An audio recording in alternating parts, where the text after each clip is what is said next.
Hello नमस्कार दोस्तों, मैं सचिन पाल स्वागत करता हूं आपके अपने प्लेटफॉर्म नॉलेज की स्टोन पर। उम्मीद करता हूं कि आप सभी स्वस्थ होंगे और अच्छे होंगे और आपकी पढ़ाई भी बढ़िया चल रही होगी। जैसा कि आपको पता है कि मैं मैथ की प्रैक्टिस सेट करवा रहा हूं, ठीक। और ये प्रैक्टिस सेट ये जैसा कि आपको पता है आरपीएफ कांस्टेबल के एग्जाम चल रहे हैं, तो उनके लिए तो बेनिफिशियल है ही, बल्कि जो आने वाले एग्जाम हैं, चाहे वो ग्रुप डी हो, चाहे एनटीपीसी, यहाँ तक कि एसएससी भी हो, उसके लिए भी बेनिफिशियल है, ठीक। और मैं आपको एक अनाउंसमेंट और कर देता हूं कि 2-4 दिन बाद मैं ग्रुप डी के लिए, स्पेशल ग्रुप डी के लिए मैथ पढ़ाने वाला हूं, ठीक। तो शुरू से मतलब क्लास 1 से मैथ पढ़ाऊंगा और उसमें सारे कंसेप्ट मतलब शुरू से बता देना कमेंट सेक्शन में कि कौन सा चैप्टर स्टार्ट करना है, ठीक। यहां तक कि नहीं तो मैं परसेंटेज चैप्टर से स्टार्ट करूंगा और आपके सारे कंसेप्ट क्लियर होंगे उसमें, ठीक। और जो भी जिसको भी मैथ से डर लगता है तो मजा आ जाएगा, आप टेंशन मत करो। ये तो प्रैक्टिस सेट है, ठीक। तो इसमें तो थोड़ा जल्दी जल्दी कराया जाता है, तो चलो आज तो प्रैक्टिस सेट कीजिए, अब 2-4 दिन बाद, ठीक।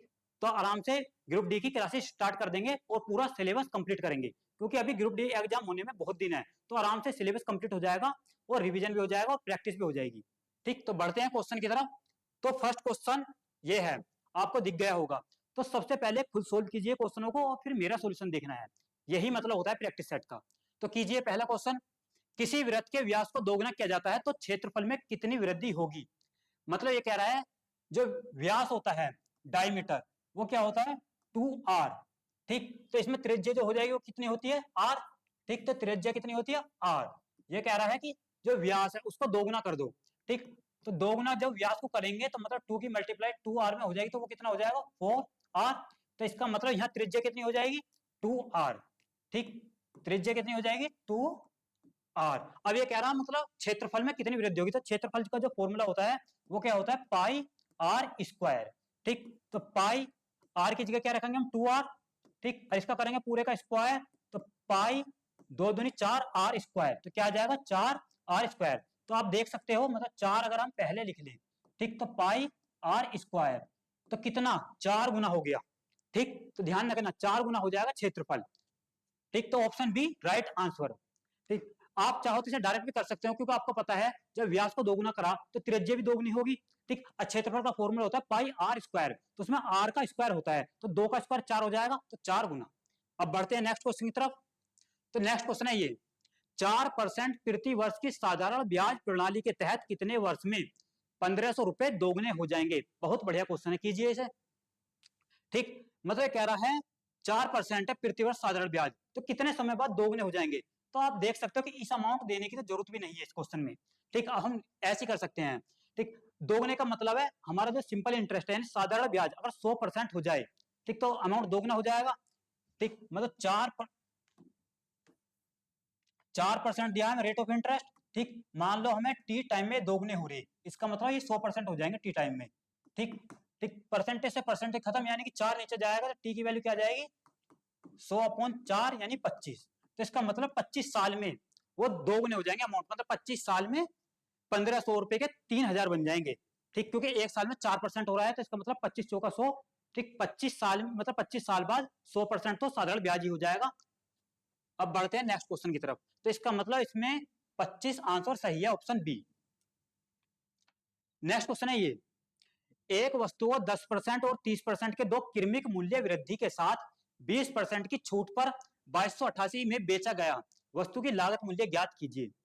बहुत बढ़िया क्वेश्चन है ये, ठीक। तो लागत मूल्य निकालना है हमें, तो लागत मान लो हमने वो लागत मूल्य मान लिया एक्स। अब ये कह रहा है कि 10% और 30% की दो तो छूट दी गई, तो मतलब पहली छूट है कितनी 10% की, मतलब 9/10, ठीक। और दूसरी परसेंट है 30% की छूट, तो इसका मतलब 7/10। सॉरी छूट नहीं कह रहा, वृद्धि की गई है, ठीक। मान लो एक्स लागत मूल्य, तो 10% उन्होंने वृद्धि करी, तो इसका मतलब हो जाएगा 11/10, ठीक। दूसरी 30% की वृद्धि हुई, मतलब 13/10, ठीक। अब फिर इसने क्या करा 20% की थी छूट, अब क्या छूट दी है, तो मतलब 80% हो जाएगा, मतलब 4/5। हमारा प्राइस कितना हो गया 2288। इसे सोल्व कर लेंगे और एक्स की वैल्यू निकाल लेंगे, तो इसे काट सकते हैं, 11 से काटेंगे, तो 11 दूनी 22, 0 11 अट्ठे 88। फिर हम इसे 13 से काट सकते हैं, ठीक। तो 13 एकम 13, 7 13 छिंग 78, और 4 से भी काट सकते हैं, 4 चौक 16, तो इधर बचेगा 4, और 10 धाम 100 पंजे 500, 500 की जब 4 में होगी तो एक्स की वैल्यू क्या जाएगी 5 चौक 20, यानी कि 2000। तो 2000 x की वैल्यू आ गई, मतलब हम कह सकते हैं लागत मूल्य कितना है 2000। बिल्कुल बेसिक से बताया है मैंने, तो इसका ऑप्शन डी सही आंसर है। अब बढ़ते हैं नेक्स्ट क्वेश्चन की तरफ, तो कीजिए नेक्स्ट क्वेश्चन। ठीक, ये कह रहा है कि एक दुकानदार की दुकान में 4 महीने में लगातार 2000, 2500 और 3250 और 4250 की बिक्री होती है। 5वें महीने में उसकी बिक्री कितनी होनी चाहिए ताकि कुल मिलाकर औसत 3500 प्राप्त हो सके। तो कीजिए इसे एक बार खुद। तो ये कह रहा है कि मतलब 4 महीने में लगातार, मतलब पहले महीने में उसे 2000 की बिक्री हुई, ठीक, दूसरे महीने में 2500, ठीक, और तीसरे महीने में 3250, ठीक, और चौथे महीने में 4250, ठीक। वो 5वें महीने के हमने निकालनी है बिक्री औसत, मतलब 5वें महीने में सॉरी निकालनी है, तो 5वें महीने वाला जो बिक्री है हमने मान ली एक्स। तो इन जो टोटल है, तो टोटल का जो योगफल है उनके जो मतलब जो एवरेज दे रखा, इसका 5 महीने का हम योगफल निकालेंगे बराबर बैठेगा, तो एवरेज है मान लो 3500, ठीक। तो कितने महीने का है ये? 5 महीने का, ठीक। ये इस टाइप से इक्वेशन बन जाएगी, सोल्व कर लेंगे। तो 2000 और 2500 कितने हुए? 4500, 4500, 3250 और 42, ठीक। तो यानी कि इसे सोल्व कर लो, यानी जीरो की जीरो प्लस 5 और 5 10 की जीरो हासिल 1, ठीक, 2 और 1 3, 2 5 और 5 और 10 यानी कि जीरो की हासिल 1, फिर 4 3 7, 2 9, 2 11, 1 12, तो यहाँ 12000 plus X is equal to 3500 की 5 में होगी, तो 5 जीरो 5 पंजे 25 को 5 का हासिल 2, 5 से 15, 2 17, तो यहाँ 17500, इधर जाएगा तो घट जाएगा, तो एक्स की वैल्यू क्या जाएगी, यानी 17500 में से 12000 जाएंगे तो 12 5 17 यानी 5500, यही बचेगा, सॉरी 5500, ठीक, ये बचेगा 5500, तो 5500 किसमें? ऑप्शन बी में, तो ऑप्शन बी सही आंसर। अब बढ़ते हैं नेक्स्ट क्वेश्चन की तरफ, तो नेक्स्ट क्वेश्चन है ये, कीजिए। ये कह रहा है कलम के एक सेट की अंकित कीमत पर 15% की छूट के बाद अभी भी 1751 का है, कलम के सेट का अंकित कीमत क्या है? मतलब ये कह रहा है कि जो कलम बे का 15% की छूट के बाद वो 1751 का, मतलब जब 15% की छूट दी तो इसका मतलब 85% की वैल्यू बचेगी, यानी 85% का जो मान दिया है वो दिया है 1751। हमें निकालना अंकित मूल्य है, तो अंकित मूल्य 100%, तो इसे सोल्व कर लेंगे, तो 100% की वैल्यू निकालिए, 17 से काट सकते हो, ठीक, 17 पंजे 85, इसे काटेंगे 17 एकम 17, 17 ती 51, ठीक, 17 ती 51। अब यहाँ 5 आ गए हैं 103, हमें 100 की वैल्यू निकालनी है, तो यहाँ सीधा सीधा 20 से मल्टीप्लाई कर दोगा डायरेक्ट, ठीक,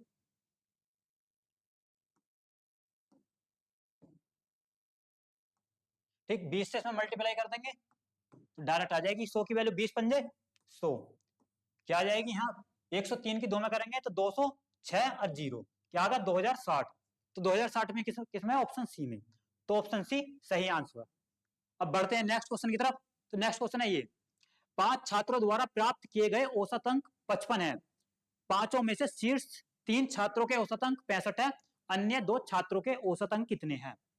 तो ये बहुत बढ़िया क्वेश्चन है, मतलब ये कह रहा है कि पांच छात्र हैं, ठीक, उनके औसत अंक कितने? 55, ठीक, और फिर कह रहा है 5 में से शीर्ष 3, मतलब जो 3 छात्र हैं उनके औसत अंक दिए हैं 65, और 2 छात्रों के औसत अंक बताने हैं, ठीक, जो 2 छात्र हैं उनके औसत अंक मान लिया हमने एक्स। अब इसे सोल्व कर लो, ठीक, मल्टीप्लाई करेंगे 55 5 की मल्टीप्लाई 55 में करेंगे इज इक्वल टू 3 की मल्टीप्लाई 65 में करेंगे प्लस 2 की मल्टीप्लाई एक्स में करेंगे तो 2x, इसे सोल्व कर लो, 5 पंजे 25 को 5 का हासिल दो, 5 पंजे 25, 2 27, ठीक, इज इक्वल टू 3 पंजे 15, 3 छिंग 18, 1 19, 195 प्लस 2x, 195 इधर आएगा तो घट जाएगा, यानी 5 में से 5 जाएगी जीरो, फिर 17 में से 9 जाएगा 8, एक में से एक जाएगा जीरो, मतलब 80 बचेगा, इधर 2x, 2 से काटेंगे डायरेक्ट तो 40 आ जाएगा, तो 40 इज इक्वल टू एक्स, तो ये क्या आ गया? 2 छात्रों का औसत अंक आ गए 40, तो इसका मतलब ऑप्शन ए यानी ऑप्शन सी सही है, ठीक।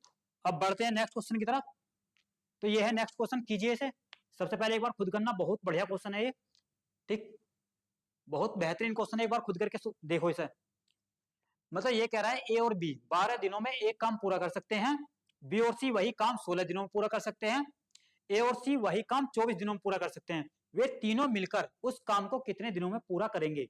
बेहतरीन क्वेश्चन है, ठीक। मतलब ये कह रहा है कि जो ए और बी है, ए प्लस बी, वो काम कर रहे 12 दिनों में, ठीक।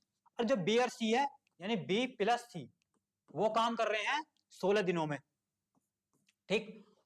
ए और सी कर रहे हैं 24 दिनों में, यानी ए प्लस सी मिलकर कितने दिनों में कर रहे हैं 24 दिनों में।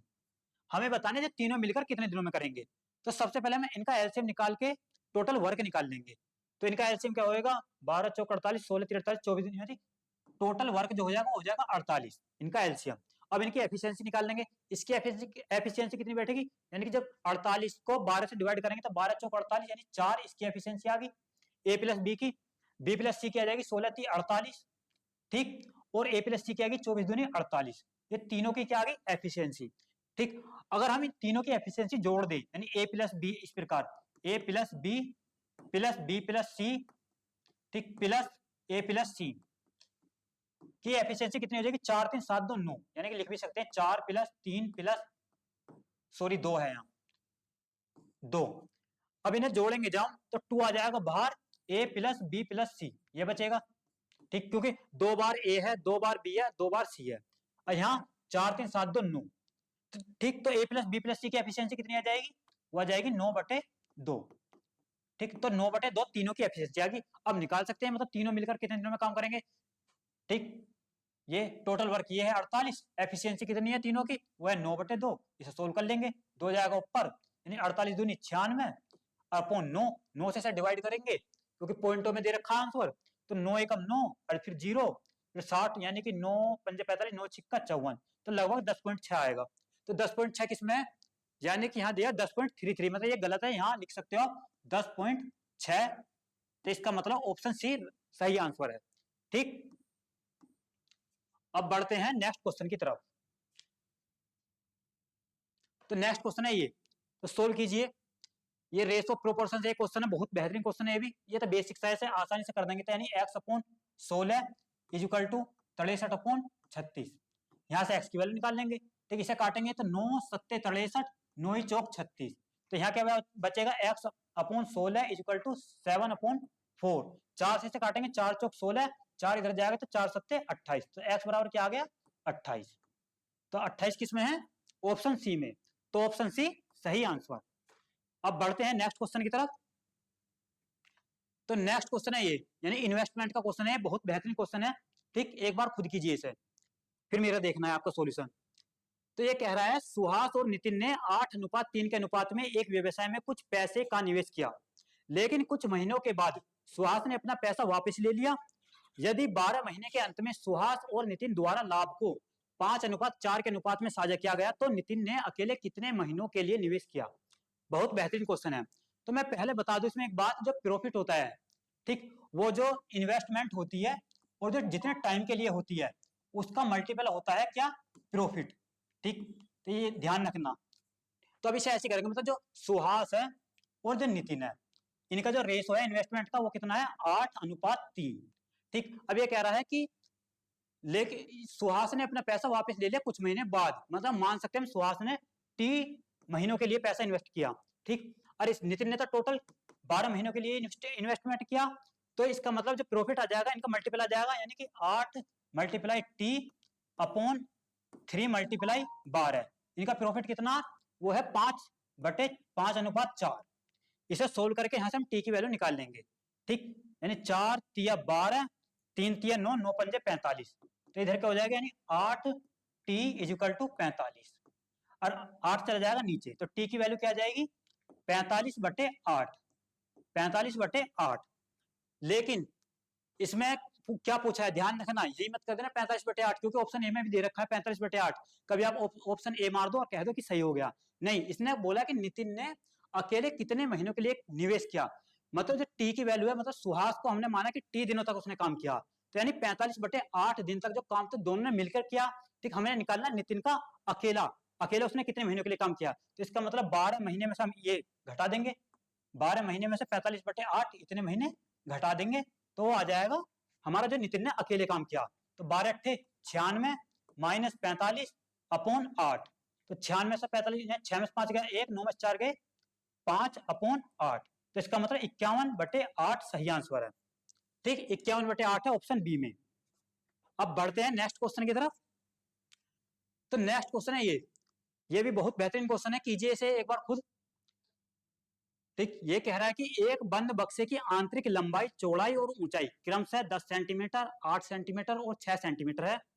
बक्से का कुल बाह्य पृष्ठीय क्षेत्रफल 592 सेंटीमीटर स्क्वायर है। यदि बक्से की दीवारें समान मोटाई x सेंटीमीटर की है तो x किसके बराबर है? ये बहुत बेहतरीन क्वेश्चन है। ठीक, तो मैं बताता हूँ इसे। ये कह रहा है, मतलब पहले समझ लो थोड़ा सा। यानी बक्सा जो होगा वो क्यूब के आकार का होगा, यानी घन के आकार का, इस प्रकार। ठीक, अब ये क्या कह रहा है कि मतलब जो बक्से की जो आंतरिक लंबाई चौड़ाई दी है, आंतरिक का मतलब जैसे, दोबारा बताता हूँ इमेज, मतलब डायग्राम बना के, ये है बक्सा। ठीक,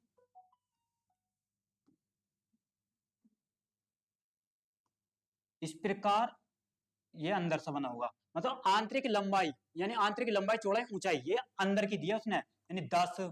ठीक, और 8 और 6, 8 और 6, इसकी मतलब 6 हो जाएगी इसकी चौड़ाई। तो इस प्रकार दिया अंदर की, और जो इसने मोटाई दी है वो दी है 1 सेंटीमीटर ये।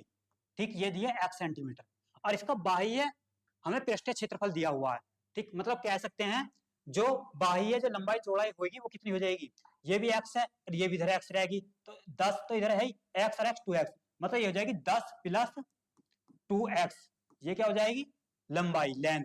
ठीक, और चौड़ाई क्या हो जाएगी, ब्रेथ, वो हो जाएगी 8 प्लस 2x। और हाइट क्या हो जाएगी, ऊंचाई, हाइट हो जाएगी 6 प्लस 2x, यानी 6 प्लस 2x। तो इस प्रकार से ध्यान रखना।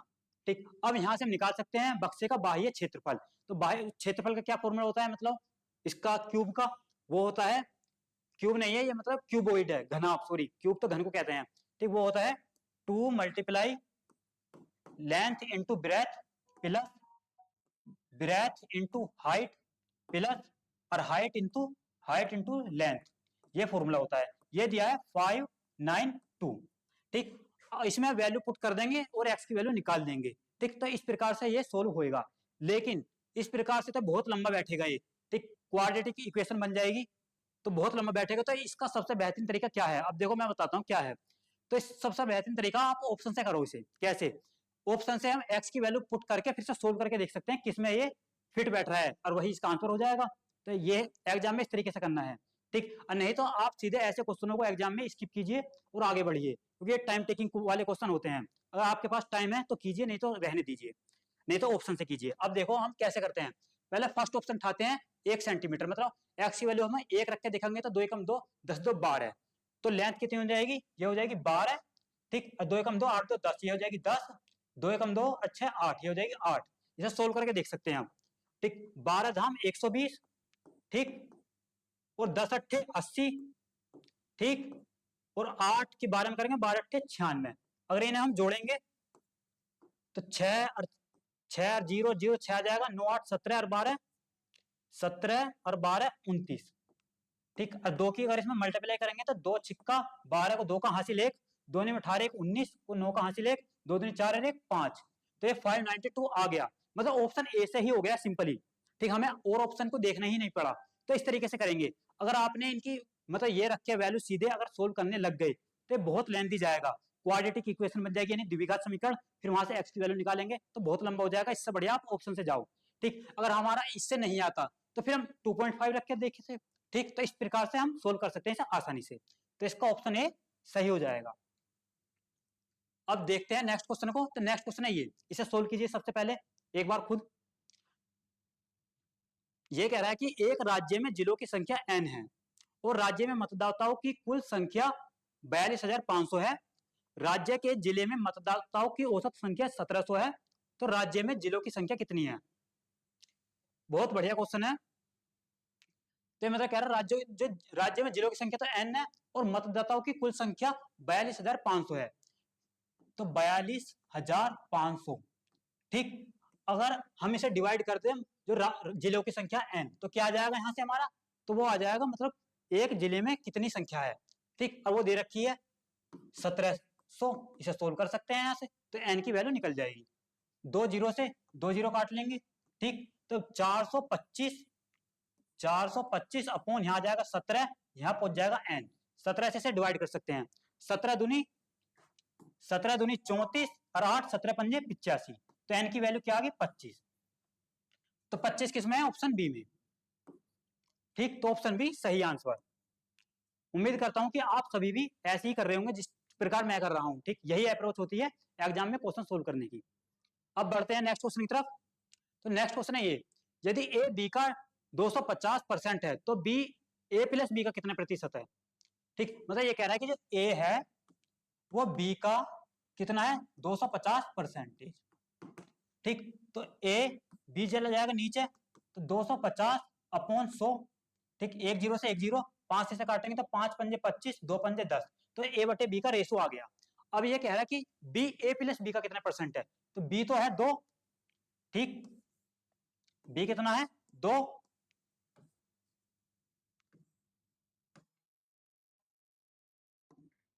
बी है 2 और ए प्लस बी कितना हो जाएगा? 5 2 7।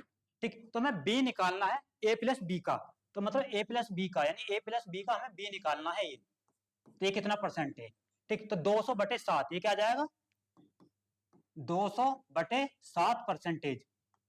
ठीक, तो हमें इसे और आगे सोल्व करने की जरूरत नहीं है क्योंकि ऑप्शन में दे रखा है 200 बटे 7। ठीक, तो ये आसानी से सोल्व हो जाएगा इस प्रकार। नेक्स्ट क्वेश्चन है ये, कीजिए इसे। सबसे पहले ये कह रहा है कि उस समचतुर्भुज का क्षेत्रफल बताए जिसका विकर्ण 115 सेंटीमीटर और 116 सेंटीमीटर है, तो उसका क्षेत्रफल बताना समचतुर्भुज का। तो ये बहुत बेहतरीन क्वेश्चन है, सीधा फॉर्मूले बेस है ये तो। ठीक, समचतुर्भुज दिया है जिसे रोम्बस कहते हैं, तो इसका डायगोनल दिया है हमें विकर्ण 115 सेंटीमीटर और 116 सेंटीमीटर। तो सीधा फॉर्मूला होता है समचतुर्भुज का, क्या मैं बताता हूं अभी। समचतुर्भुज का फॉर्मूला होता है, ठीक, एरिया का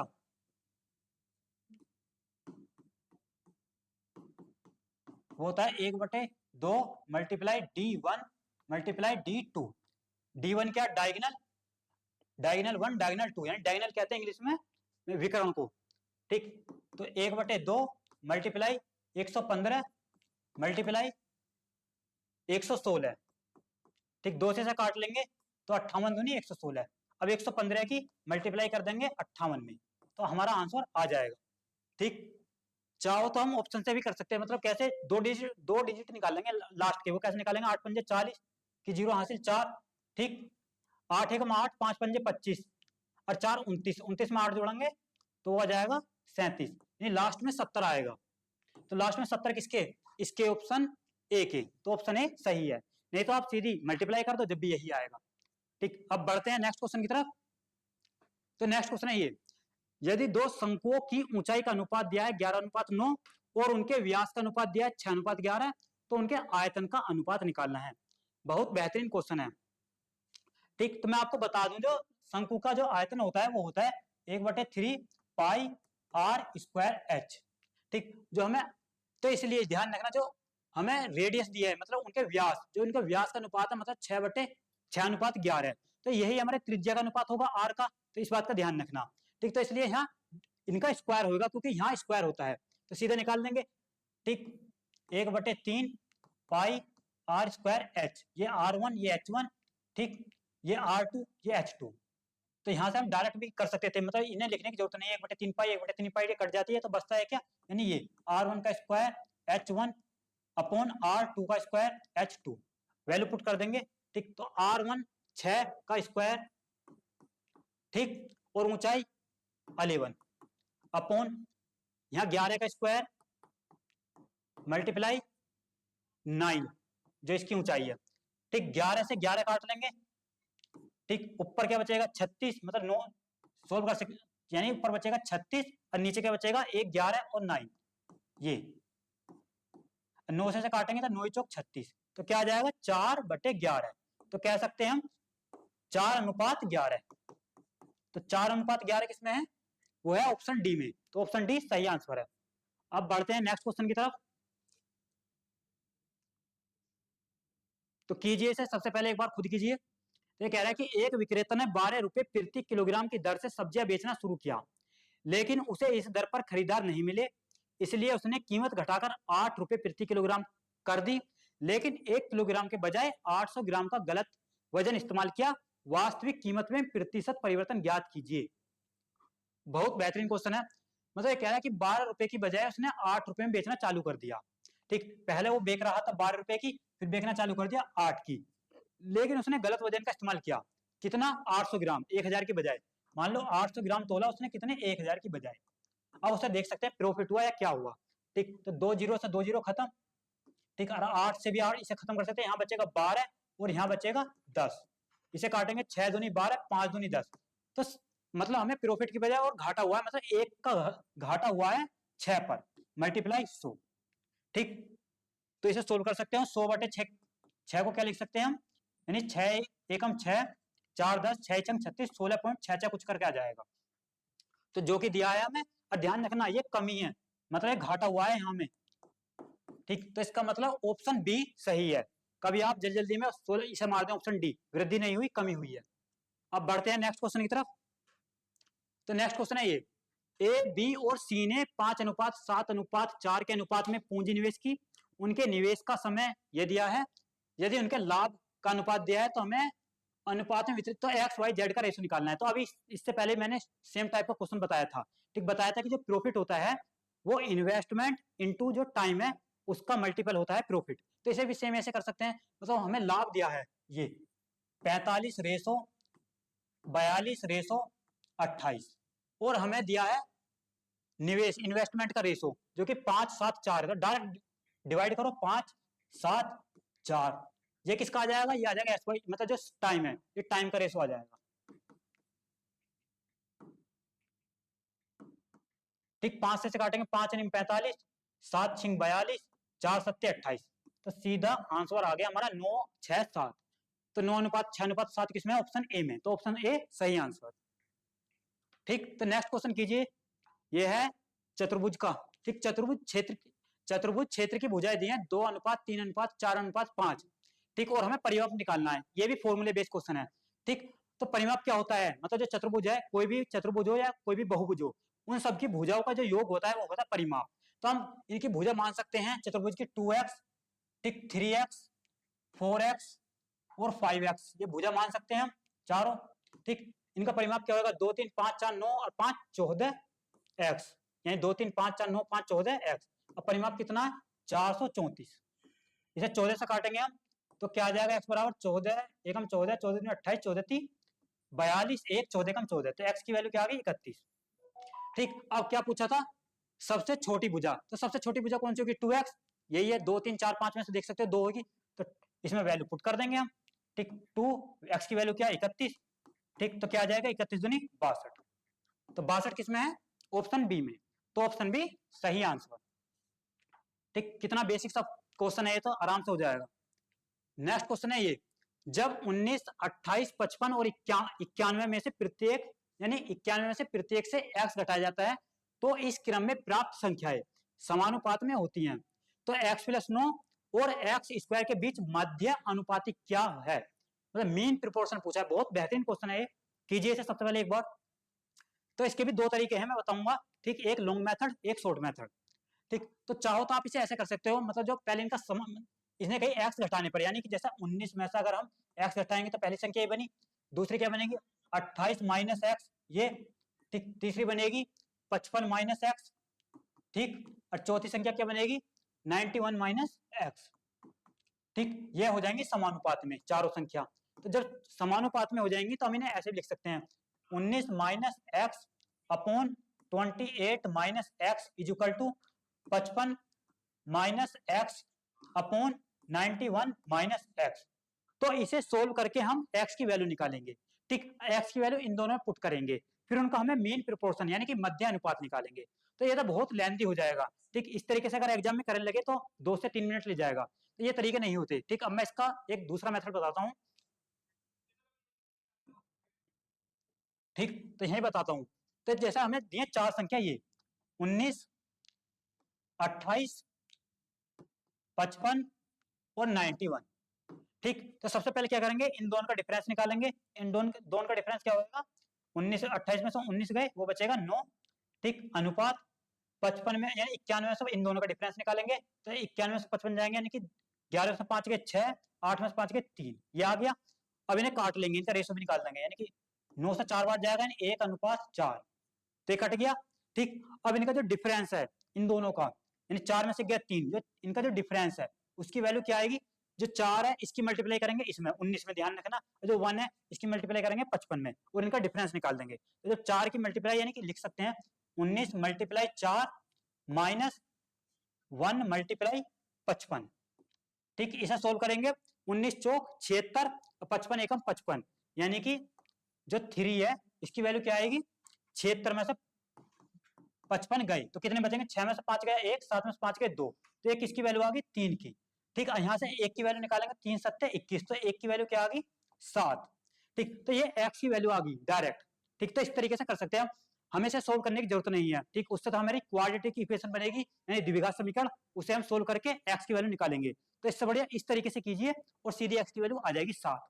अब कर सकते हैं 7 यहाँ रखेंगे तो 7 और 9 16, तो पहली संख्या क्या हो जाएगी, यानी पहले एक संख्या है x प्लस 9, ठीक, और दूसरी संख्या है एक्स स्क्वायर, तो यहाँ वैल्यू पुट करेंगे तो 7 और 9 16 और यहाँ हो जाएगी 7 सत्ते 49। ठीक, इनका बताना है हमें मध्य अनुपात यानी मीन प्रोपोर्शन। तो मीन प्रोपोर्शन का फॉर्मूला क्या होता है, वो होता है अंडर रूट पहली संख्या इंटू दूसरी संख्या, यानी कि 16 मल्टीप्लाई 49। ठीक, इसे सोल्व करेंगे 16 का हो जाएगा 4 मल्टीप्लाई 49 हो जाएगा 7 का, तो कह सकते हैं 4 सत्ते 28, तो क्या आ जाएगी इसकी वैल्यू 28। तो 28 किस में है, ऑप्शन ए में, तो इसका मतलब ऑप्शन ए सही है। ठीक, अब बढ़ते हैं नेक्स्ट क्वेश्चन की तरफ, तो ध्यान रखना इस तरीके से ना करके ऐसे करना है हमें ये। ठीक, तो नेक्स्ट क्वेश्चन है ये, एक पिता और पुत्र की वर्तमान आयु का योग दिया है हमें 52 वर्ष।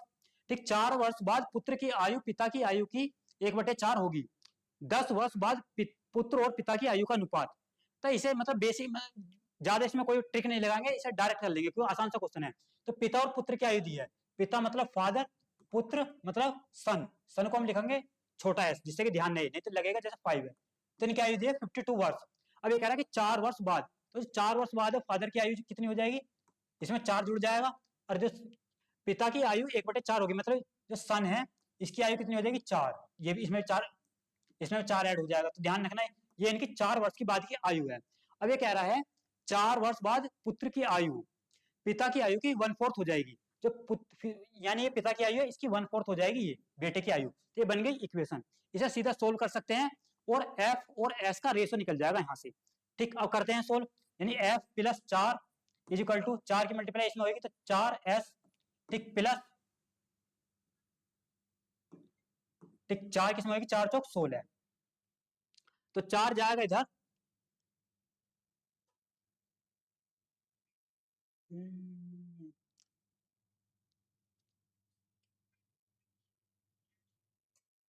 ठीक ठीक ठीक है, मतलब मैं सोच रहा था कुछ गड़बड़ी हो गई, यानी एफ इधर आएगा -4s, ठीक, तो 16 में से 4 जाएंगे बचेंगे 12। ठीक, तो ये बन गई एक इक्वेशन। ठीक, तो ये इक्वेशन है 2 और ये इक्वेशन है फर्स्ट, तो इन दोनों को सोल्व करके हम एफ और एस की वैल्यू निकाल सकते हैं। अब देखो कैसे निकालेंगे, यहाँ -4s है यहाँ +s है, ठीक, तो सोल्व कर सकते हैं, इसमें मल्टीप्लाई कर देंगे 4 की, तो यहाँ 4f + 4s हो जाएगा। जब हम दोनों को जोड़ेंगे तो 4s से 4s खत्म हो जाएगा, यानी 4f और प्लस f, यानी कि यहाँ पर हो जाएगा 5f इज इक्वल टू, ठीक, यहाँ 4 52 की 4 में होगी, यानी कि 52 मल्टीप्लाई 4 और प्लस 12, ठीक, यानी 4 दूनी 8, 4 पंजे 20, 208, ठीक है, प्लस 12, तो 12 8 20, यानी कि हो जाएगा 220। ठीक, 5 जाएगा इसके नीचे, यानी 5f की वैल्यू क्या आ गई 220, 5 से काटेंगे तो f की वैल्यू क्या आ जाएगी 5 चौक 20 और 5 चौक 20, तो किसकी आयु आ गई फादर की। ठीक, तो फादर की आयु इसमें पुट कर देंगे, यानी 52 में से 44 जाएगा तो बचेगा 8, तो सन की आयु कितनी आ जाएगी 8। ठीक, अब क्या पूछा था इसमें, 10 वर्ष बाद पुत्र और पिता की आयु, तो 10 वर्ष बाद जो पुत्र की कितनी है 8, तो ये हो जाएगी 8 + 10, ठीक, 8 और 10 18, अनुपात 44 से पिता के 44 में जब 8 जोड़ेंगे हो जाएगी 52, यानी 44 6 यानी 52, इनका रेशो निकाल सकते हैं। कैलकुलेशन में कुछ मिस्टेक हो गई, रुक जाओ 1 मिनट देखते हैं।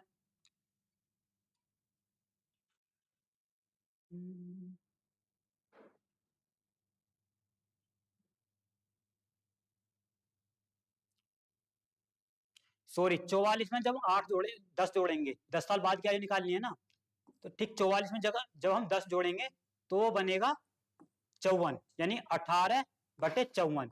तो इसे काटेंगे तो 18×3 = 54, तो ये आ जाएगा 1/3। तो कितना अनुपात आएगा? 1/3। तो 1/3 किसमें है? ऑप्शन डी में। तो ध्यान रखना है दोस्तों कैलकुलेशन में, तो कैलकुलेशन मिस्टेक नहीं होनी चाहिए, ठीक। मैथ में इंपोर्टेंट होती है कैलकुलेशन। अब बढ़ते हैं नेक्स्ट क्वेश्चन की तरफ। तो ये है लास्ट क्वेश्चन आज का, ठीक। कीजिए, सबसे पहले एक बार कीजिए, फिर मैं बताता हूं। ये कह रहा है कि राज्य स्तरीय क्रिकेट टीम में 11 खिलाड़ियों का औसत वजन 107 किलोग्राम है। जब कोच को जोड़ा जाता है तो औसत वजन 1 किलोग्राम तक बढ़ जाता है, तो कोच का वजन निकालना है, ठीक। तो इसके भी मैं 2 तरीके बताऊंगा, ठीक। पहले शॉर्ट और फिर लॉन्ग। तो ये कह रहा है कि मतलब 11 खिलाड़ी हैं, ठीक। इनका जो औसत वजन है वो है 107 किलोग्राम, ठीक। ये कह रहा है फिर अगर हमने इसमें एक कोच का वजन जोड़ दे, ठीक। अगर एक कोच है, उसका वजन मान लो हमने एक्स मान लिया, ठीक। तो जब वो ऐड हो जाता है, 11 एक 12 हो जाएंगे, तो इनका जो औसत वजन है वो 1 किलोग्राम बढ़ जाता है, तो वो हो जाता है 108। अब इसे सोल्व कर सकते हैं, यानी 11 की मल्टीप्लाई किस में करेंगे? 107 में, प्लस 1 की मल्टीप्लाई एक्स में करेंगे तो एक्स। अब 12 किस में करेंगे तो 12 मल्टीप्लाई 108। इसे सोल्व कर सकते हैं। 11 सत्ते 77, 11 एकम 11 plus X is equal to 12 अट्ठे 96, 12 एकम 12, ठीक। इधर जाने पे घट जाएगी, 1296 में से 1177 गए, यानी कि 16 में 7 गए 9, यहाँ बचेगा 8, 8 में 7 गए 1, 2 में से 1 गया 1, तो एक्स की वैल्यू क्या आ गई? 119। तो 119 किसमें है? ऑप्शन डी में। तो ऑप्शन डी सही आंसर है, ठीक। अगर आप चाहो तो इसे डायरेक्ट भी कर सकते हैं, वो कैसे, ठीक। ये कह रहा है कि मतलब 11 जो खिलाड़ी हैं उनका औसत वजन है 107 किलोग्राम, ठीक। और जो हमें कोच का वजन है अगर उसमें जोड़ दिया जाए तो 108 बन जाता है। तो मान लो 108 कोच का वजन है, ठीक, मान लिया हमने, ठीक, यही है। तो 108 तो कोच का खुद का हो गया, लेकिन 11 जो खिलाड़ी हैं इन्हें भी तो इसने अपना वजन दिया होगा कुछ, जब भी तो 108 हुआ। तो 11 खिलाड़ी है, इन्हें इसका मतलब एक वजन दिया होगा, तो जब इनका 8 हुआ, तो जब 11 खिलाड़ी को एक एक वजन देगा तो 11 से इनका हो जाएगा, ठीक। तो प्लस हम 11 डायरेक्ट ऐड कर देंगे तो 11 8 19, यानी 119। तो चाहो तो आप इसे कर भी नहीं सकते, डायरेक्ट देख सकते हो इस प्रकार करके और सीधा आंसर मार दोगे ऑप्शन डी। पर ये चीजें जब आती है जब आप बहुत ज्यादा प्रैक्टिस कर लेते हो, ठीक। नहीं तो आप बेसिक से जाइए। तो यही थे कुछ क्वेश्चन। तो दोस्तों मैं उम्मीद करता हूँ वीडियो आपको अच्छी लगी होगी, क्वेश्चन भी आपके समझ में आए होंगे, और मैंने आपको बता दिया कि कुछ दिनों में ग्रुप डी की क्लास स्टार्ट हो जाएंगी, ठीक। और वहां बिल्कुल बेसिक से बहुत बेहतरीन समझ में आएगा, ठीक। तो मिलते हैं नेक्स्ट वीडियो में। Thank you.